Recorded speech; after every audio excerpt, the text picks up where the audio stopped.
Donald Trump has held a campaign rally in the southern state of Alabama. He said the latest criminal charges against him are ridiculous. He says charges over his alleged efforts to overturn the presidential election results were an illegal and unconstitutional travesty. He claimed President Biden was trying to preserve his grip on power. Our Washington correspondent, Sean Dilley, reports. From the beginning of our movement, it's really been a true force in American politics that's dared to stand up. It's an incredible thing. We dared to stand up to the corrupt political establishment that has familiar words. We are going to make America great again. Words Donald Trump knows his audience of Republican supporters want to hear. Some have paid thousands to be here in Alabama. Mr. Trump knows, though, that he needs wider support from the country if he's to win the White House. If elected, he said he'd end the war in Ukraine. It will be done very, very quickly. I'm the only candidate who can make this promise. I will prevent World War III. But Mr. Trump has some fights of his own before any of that. He was speaking just one day after appearing in court in Washington, D.C., accused of trying to cheat the last election. The latest case on top of separate charges in New York and Florida. One poll suggests some unease about all of this within his party. 52% of Republicans polled online said they would not vote for Donald Trump at the presidential elections if he was serving a prison sentence. 45% said they wouldn't support him if he was convicted of a felony. 35% said they would. But that is all a bit hypothetical. Donald Trump is by far the front runner to win his party's nomination, and it's almost unthinkable that Republicans would support anyone other than their candidate. You want a smart president, you don't want a stupid president. And on his legal troubles, every time they file an indictment, we go way up in the polls. We need one more indictment to close out this election. One more indictment, and this election is closed out. Nobody has even a chance. But however he spins his troubles as a win, his increasing number of court dates and trials will severely limit his ability to make speeches like this. The deep state is destroying our nation, but the tables must turn, and we will quickly destroy the deep state.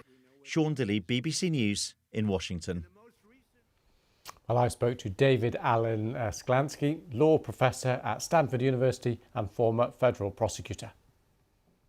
Well, he said the things you expect him to say. He attacked the prosecutors. This is the venue in which he wants to be speaking, in front of a large, adoring crowd, talking about what he wants to talk about, which for the most part is the prosecutors and not what he has done. The problem that he faces is that he's going to wind up in a courtroom, and in a courtroom, that doesn't fly. He's not going to be in front of a large adoring crowd. He can't talk about whatever he wants to talk about. In fact, for the most part, when he's in a courtroom, particularly if this comes to trial, he just has to sit there while lots of other people talk about him. And for a guy whose whole thing is looking strong and powerful, that's kryptonite. But to many of his supporters, we know that's not the case, is it? They don't mind that he's in court. It feeds into his narrative. Yeah, well, a lot of his supporters are going to stay with him no matter what. But he can't win the presidency just with his base.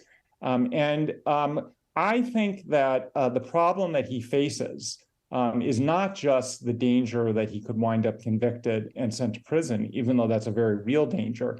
The danger in the shorter term is that every time that he is in a courtroom, he's diminished and he's not getting to play the role that he wants to play.